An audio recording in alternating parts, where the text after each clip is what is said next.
भाजपा राष्ट्रीय कार्यकारिणी की सदस्य बड़ी बहन सुनीता दुग्गल जी हमारे बीच में आप सब प्रेस के बंधुओं को संबोधित करने के लिए पहुंची है।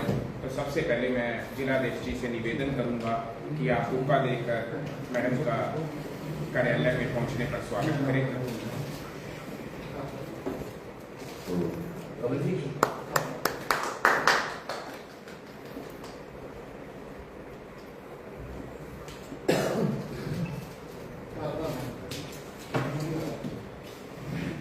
अब मैं निवेदन करूंगा मैडम सुनीता दुग्गल जी से कि आप प्रेस को संबोधित करें। भारत माता की जय। भारत माता की जय। आदरणीय पत्रकार बंधुओं, आज हम सब के बीच में हमारे राष्ट्रीय कार्यकारिणी के सदस्य और पूर्व में हमारे यहाँ से सबसे लोकप्रिय सांसद रही बहन सुनीता दुग्गल जी हम सब के बीच में पहुँचे हैं। जैसा कि हम जानते हैं, आने वाले 16, 17 और 18 तारीख हमारे देश के अंदर बदलाव की एक ऐतिहासिक तारीखें हैं। उस दिन संसद के अंदर देश की महिलाओं को सम्मान देने के लिए, देश की आधी आबादी को सम्मान देने के लिए, देश की आधी आबादी को उसका हक देने के लिए बिल पेश किया जा रहा है। उसी के सम्मान में पूरे देश भर के अंदर मेरी बहनों को, मेरी माताओं को, महिलाओं को इस बात का आभास हो, पता लगे कि हमारे देश के अंदर किस प्रकार का बदलाव होने जा रहा है। उसकी जानकारी देने के लिए आज हम सब के बीच में बहन सुनीता दुग्गल जी इस नारी शक्ति वंदन अधिनियम के क्या महत्व है, उससे क्या बदलाव होने वाला है और उसकी क्या आवश्यकता है, यह सब बातें हम सब के बीच में यहाँ बहन जी बताएंगे।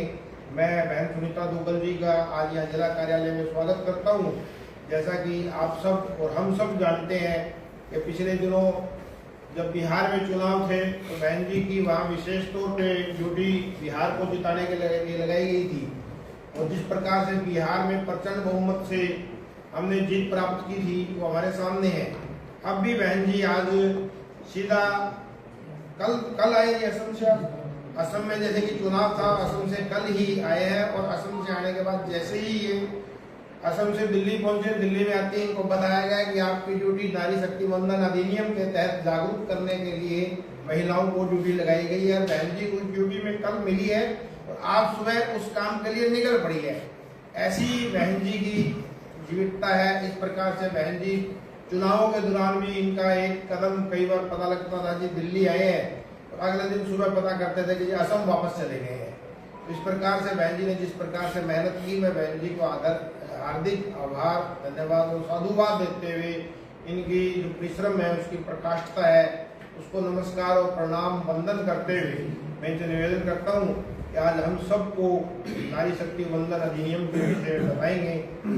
बहन जी सभी पत्रकार बंधुओं को नमस्कार, आप सबका बहुत बहुत अभिवादन है, अभिनंदन है। जैसा कि आप सब लोगों को मालूम है कि 16, 17, 18 अप्रैल को एक स्पेशल सेशन जो है वो पार्लियामेंट में बुलाया जा रहा है। तो वो किस संदर्भ में बुलाया जा रहा है, उसकी पृष्ठभूमि क्या है, उसको लेकर आज जो ये प्रेस वार्ता है रखी गई है। तो इसमें जैसा कि आप सब लोगों को मालूम है कि सितंबर 2023 को नारी शक्ति वंदन अधिनियम वो आया था और पार्टी संगठन के आशीर्वाद से, माननीय प्रधानमंत्री नरेंद्र मोदी जी के आशीर्वाद से उसमें पार्टी की तरफ से जो सबसे पहली महिला जिसने अपने वक्तव्य को पार्लियामेंट में रखा था, तो वो सौभाग्य मुझे प्राप्त हुआ सितंबर 2023 में जब ये बिल आया। और इसमें मैं ये कहना चाहती हूँ कि उस समय में काफ़ी संशय था, चाहे विपक्ष की बात करें, बल्कि जो हमारी खुद के संगठन के भी बहुत सी हमारी माताएं बहनें, उनको एक संशय था कि 2029 तक लागू हो जाएगा कि नहीं लागू हो जाएगा। तो उसी बात को ध्यान में रखते हुए ये जो 16, 17, 18 को अप्रैल को जो ये स्पेशल सेशन बुलाया जा रहा है, तो इसमें इस बात को बिल्कुल क्लियर किया जाएगा कि 2029 में ही 33% रिजर्वेशन वुमेन के लिए वो विधानसभा में भी और लोकसभा में भी लागू किया जाएगा। जैसा कि आप सब लोगों को मालूम है कि पिछले एक दशक से इसकी भूमिका तैयार की गई और किस तरीके से ये सुदृढ़ता के साथ नारी शक्ति बंधन अधिनियम जो है वो लागू हो, महिलाओं को उनकी भागीदारी मिले। तो माननीय प्रधानमंत्री जी की मंशा बहुत पहले से थी और एक दशक के अंदर जाकर इसकी पूरी पृष्ठभूमि तैयार हुई। आप लोगों को मालूम ही है कि माननीय प्रधानमंत्री जी ने जिस तरीके से महिला सशक्तिकरण करने के लिए बहुत सी ऐसी योजनाएं जो है हमारी सरकार लेकर आई। आप लोगों को ध्यान होगा कि अभी की आज की तारीख में भी अगर हम देखें तो जो हमारे प्रधानमंत्री आवास योजना ग्रामीण है उसमें 72% जो मकान है वो हमारी माताओं बहनों के नाम से, और धीरे धीरे जो है भागीदारी बढ़ रही है। आप लोगों को मालूम है कि पंचायत के अंदर भी आज की तारीख में 46% जो है हमारी महिलाएं जो है स्थानीय निकाय के अंदर जो है प्रतिनिधित्व कर रही है। प्रधानमंत्री जी ने ये कहा कि हमें वुमेन डेवलपमेंट के साथ साथ वुमेन लेड डेवलपमेंट चाहिए कि जो महिलाएं हैं वो सशक्त हों और वो नेतृत्व भी करें। केवल उनको लाभार्थी नहीं बनाना है बल्कि उनको नेतृत्व करने वाला बनाना है कि उनको वो नीति जो है वो भी निर्धारित करें। और इसी संदर्भ में चाहे हम एलपीजी की बात करें, 10 करोड़ के करीब एलपीजी गैस कनेक्शन जो हमारी उज्ज्वला योजना के तहत हमारी बहनों को मिले। 69% जो है वो मुद्रा योजना के तहत जो ऋण है वो हमारी बहनों को मिल रहे हैं। हमारी जितनी भी माननीय प्रधानमंत्री नरेंद्र मोदी जी के नेतृत्व में जो योजनाएं हैं उनका जब जबरदस्त तरीके से लाभ हमारी माताओं बहनों को मिला तो ये महसूस किया गया कि हमारी माताएं बहनें सशक्त तो हो रही हैं, हर जगह पर उनकी भागीदारी है सुनिश्चित हो रही है। आप देखिए इलेक्शंस के अंदर भी अगर हम टोटल काउंट करें तो 47 करोड़ जो है वो महिलाएं हैं। उनमें से 65% महिलाएं जो कि पुरुषों से भी एक कदम आगे, उन्होंने इलेक्टोरल जो पॉलिटिक्स है जो कि जिसके अंदर जो वोटिंग का राइट है उसमें उन्होंने अपनी भागीदारी की है। तो इस भागीदारी को देखते हुए हमारी सरकार ने, हमारे संगठन ने, माननीय प्रधानमंत्री जी ने ये सुनिश्चित करने के लिए 16, 17, 18 को सेशन स्पेशल बुलाया है ताकि उसके अंदर ये सुनिश्चित हो जाए कि हमारी जो 33% का रिजर्वेशन महिलाओं के लिए है वो लागू हो जाए। और इससे आप लोगों को मालूम है कि साथ साथ जो परिसीमन है वो भी होगा। परिसीमन के बाद सीटें बहुत ज़्यादा बढ़ जाएंगी और बढ़ने के बाद उसके हिसाब से अगर 33% महिलाओं को रिजर्वेशन मिलेगा तो हम अंदाज़ा लगा सकते हैं कि जो संख्या 1952 के अंदर केवल 22 थी महिलाओं की, वो वैसे तो बढ़कर 24 के अंदर 75 हो गई है, 75 हो गई है, लेकिन फिर भी वो नगण्य परसेंटेज बहुत कम है। राज्यसभा के अंदर तो केवल 17% है।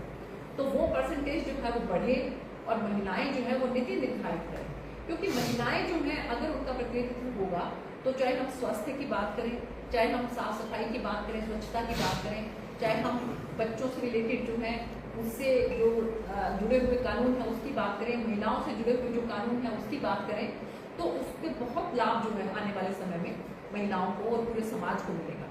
और जहाँ कहीं पर भी ये नोटिस किया गया है कि महिलाएं जो है उन्होंने प्रतिनिधित्व किया है, चाहे हम स्थानीय निकाय की भी बात करें, तो वहाँ पर अगर गाँव में भी जाकर देखें तो जहाँ महिलाएं सरपंच हैं, महिलाएं जो है वो प्रतिनिधित्व कर रही हैं, वहाँ पर बहुत ज़्यादा आपने बदलाव देखा होगा। अर्थव्यवस्था जो है वो बहुत तेज़ी के साथ वहाँ पर जोर पकड़ती है, अर्थव्यवस्था जो है आगे बढ़ती है।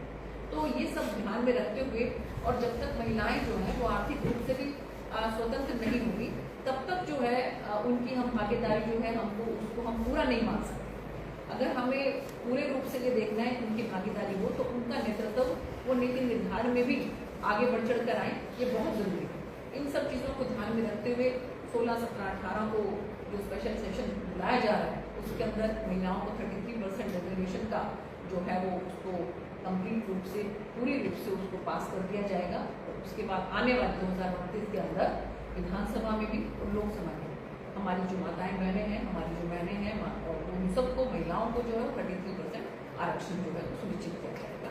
इस बारे में आज ये प्रेस जो है मैंने खासकर बुलाई और मैं महसूस कर रही हूँ कि अपने पत्रकार बंधु हैं इसमें एक भी महिला मुझे नजर नहीं आ रही। तो देखिए सबसे बड़ी कमी है। तो ये है ना, तो देखिए ये हर तरफ से होना चाहिए, नेतृत्व जो है महिलाओं का हर तरफ से सुनिश्चित होना चाहिए। और जहाँ कहीं पर भी महिलाएं जो है वो आगे बढ़कर आती हैं वहां पर आप देखिए कि वहां पर बदलाव परिवर्तन नजर आता है।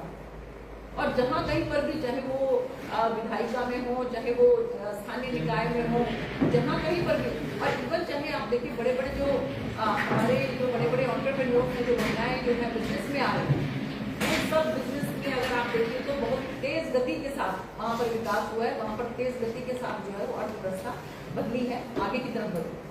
तो इसलिए आप लोगों को भी मैं आग्रह करना चाहूंगी कि जो महिला पत्रकार हैं उनको भी आप लोग हम तो आरक्षण देने के लिए तैयार हैं, ले तो सही उनको भी जो है ना आप थोड़ा प्रोत्साहित करें, क्योंकि देखिए प्रोत्साहन बहुत जरूरी है। चैरिटी बिजनेस फ्रॉम होम घर से स्टार्ट करनी पड़ेगी। तो ये इसी के बारे में आज जो है ये खास प्रेस वार्ता बुलाई गई है और इसमें कोशिश है हमारी, बल्कि आपको देखना कि बहुत जबरदस्त एनजीओ के अंदर भी और महिलाओं में जब से आपको मालूम पड़ा है बहुत जबरदस्त उत्साह है। अभी मुझे पता लगा है कि बहुत जल्द जो है जगह जगह पर महिलाएं वो है पद यात्रा करने के लिए तैयार हैं। खासकर जो युवा हमारी युवतियां हैं उनको, बहुत बच्चियों को ये लग रहा है कि हमें भी मौका मिलेगा कि हम भी विधायक बन सकती हैं, हम भी सांसद बन सकती हैं। तो बहुत ज़्यादा जोश, बहुत ज़्यादा खुशी, उत्साह उनके अंदर है और बहुत जल्द जो है आपको नजर आएगा कि किस तरीके से पद यात्रा जो है वो हो रही है। जगह जगह से हम लोगों को इस चीज़ के मैसेज आ रहे हैं कि जो महिलाएं हैं वो बहुत एक्टिवली माननीय प्रधानमंत्री जी का धन्यवाद करना चाहती हैं और इसके साथ साथ बहुत उत्साह के साथ इसमें अपनी भागीदारी सुनिश्चित करना चाहती हैं। प्रधानमंत्री जी ने सांसदों को भी पत्र लिखा है कि राज्यसभा लोकसभा के लिए 16 तारीख को लेकर, तो काफी उत्साह और जोश बहुत नजर आ रहा जबरदस्त है। उत्साह है। मैं क्योंकि देखिए क्योंकि एक संशय था, अधिनियम तो पास हो गया था उस समय में, राज्यसभा में भी और लोकसभा में भी, और सर्वसम्मति से हुआ था, सभी दलों ने जो है इसका समर्थन किया था। लेकिन फिर भी एक संशय था कि परिसीमन होगा और उसके बाद सेंसस होगा और किस तरीके से जो है वो आरक्षण जो है लागू होगा कि नहीं होगा या 34 में जाके होगा। लेकिन ये 2029 में ही लागू होगा। इस चीज को सुनिश्चित करने के लिए 16 से 18 को स्पेशल सेशन जो है बुलाया गया है और प्रधानमंत्री जी ने भी बहुत सबको उत्साहित भी किया है और इसके साथ साथ धन्यवाद भी किया है कि महिलाओं ने जिस तरीके से हर जगह पे भागीदारी की। आप इलेक्शंस में देखिए लाइनें जो है सबसे ज्यादा लंबी अगर कहीं लगी है और आप हैरान होंगे कि मैं अभी असम में जो मेरी जिम्मेवारी लगी थी संगठन की तरफ से, तो वहां पर बहुत सी सभाएं हम ऐसे देखते कि जिसके अंदर 98 से 99% जो महिलाएं होती थी। बल्कि मुझे कई बार ये पूछना पड़ता था कि महिला मोर्चा का कार्यक्रम तो नहीं है, कहते नहीं जी ये जनरली कार्यक्रम है, लेकिन महिलाएं जो है यहाँ पर पार्टिसिपेट बहुत एक्टिवली करती हैं, बहुत एक्टिव है वहाँ पर महिलाएं।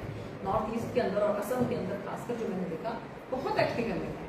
और इसलिए मैंने वहाँ पर देखा कि वहाँ पर क्राइम रेट बहुत कम है, क्योंकि जहाँ कहीं पर भी जो है महिला जो है वो प्रतिनिधित्व अगर करती है तो बहुत सी वो संवेदनशीलता के साथ चीज़ों को देखती है।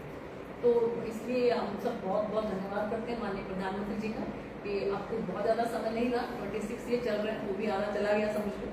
तो 29 के अंदर जो है हमारी माताओं को, बहनों को, महिलाओं को मौका मिलेगा। 33% रिजर्वेशन उनको विधानसभा में मिलेगी और इसके साथ साथ जो है और इसमें SC ST जो है उनकी भी महिलाएं इंक्लूडेड होंगी और लोकसभा के अंदर भी आरक्षण। कांग्रेस का रुख क्या है महिला आरक्षण को लेकर?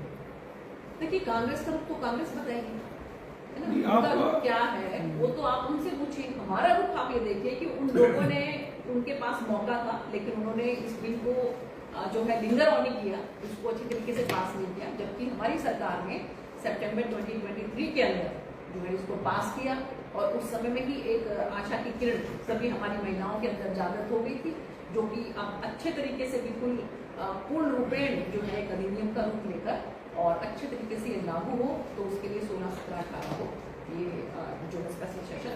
आपने अभी परिसीमन की भी बात की, तो ये कब तक लागू हो सकता है परिसीमन? देखिए अभी आप लोगों ने देखा होगा कि शायद जो हमारे जनगणना वाले जो कुछ अधिकारी हैं उनसे प्रेस के ही लोग भी बात कर रहे थे, तो उन्होंने बताया था कि क्योंकि डिजिटाइजेशन है तो इसलिए बहुत जल्द जो है वो सेंसस हो जाएगी। सेंसस होने के बाद जैसे ही सेंसस होगा आप लोगों को मालूम ही है कि उसके बाद फिर ये देखा जाता है कि अगर जनसंख्या के हिसाब से देखें तो परिसीमन होगा, फिर जो है सीट्स बढ़ेंगी, जहाँ तक उम्मीद है लोकसभा की भी बढ़ेंगी और विधानसभा की बढ़ेंगी। तो जितनी सीटें बढ़ेंगी उसका 33% के हिसाब से जो है वो महिलाओं को उसमें आरक्षण दिया जाएगा। तो आप अंदाजा लगा सकते हैं कि भारी संख्या के अंदर विधानसभा के अंदर भी और लोकसभा के अंदर भी आपको महिलाएं नजर आएंगी। तो कह सकते हैं इससे समीकरण बदल जाएगा। मान लो कई लगातार कुर्सी पर बैठे होने तो अपनी पत्नियों को ट्रेनिंग शुरू कर देनी चाहिए, मान लो महिला ऐसी सीट आ गई तो। देखिए ये चीज मुझे तो लगता है कि ये आम जनमानस को भी इन सबको ये सुनिश्चित करना चाहिए कि उनको चाहे नेता हो चाहे नेत्री हो वो किस तरह की चुननी है। ये तो जनता ने ही चुनना है ना, ये तो उनके हाथ में कि उनको किस तरह के नेता जो है या नेत्री जो है वो चुननी है, वो उनके हाथ में। कि ये कोई देखिए बाकी तो सब पॉलिटिक्स है और राजनीति के अंदर सब कोशिश करते हैं कि आगे बढ़ाया जाए, लेकिन लोग जो हैं मुझे लगता है ज़्यादा उन्हीं को स्वीकार करते हैं कि जहाँ पर उनको डिलीवरी नजर आती है कि यहाँ पर इसको अगर हम बनाते हैं तो कहीं कोई समाज के, कोई जनता के, जनार्दन के उनके काम होंगे। तो आने वाले समय में देखा जाएगा। आपने नारी शक्ति प्रबंधन पर भी बात की, फतेहाबाद की बात करें तो यहाँ जो जिला परिषद से चेयरपर्सन है वो भी महिला है, और 3 दिन पहले एक उद्घाटन समारोह था शैडो काबू सरकार ने जिला परिषद में, उसमें उनको यहाँ तक नौबत आ गई 18 के नियमों को उद्घाटन तक नहीं करने दिया, और जो आरोप लगे थे वो भी पार्टी के एक नेता पर लगे थे। ठीक है, ऐसा है कि कहीं भी कोई पर्सनल किसी का अगर कुछ है तो उसको हम इतने बड़े अधिनियम से नहीं जोड़ सकते, क्योंकि हम ये तो मान के चलिए कि जो है अगर आप राजनीति में हैं तो कहीं ना कहीं कुछ ना कुछ इधर उधर छोटा मोटा तो चलता ही रहता है। तो ये अगर लोकल किसी को पर्सनल कोई ऐसी कोई बात हो तो वो सब संगठन के लोग भी, सरकार के लोग भी सब देखकर बैठकर उसका विचार कर लेंगे उसके ऊपर। आज हम एक बहुत बड़े प्लेटफॉर्म पर जो भारत के लेवल पे एक जो है नारी शक्ति वंदन अधिनियम आया है, उसके बारे में हम यहाँ पर विचार करने के लिए, उसके बारे में विस्तार से बताने के लिए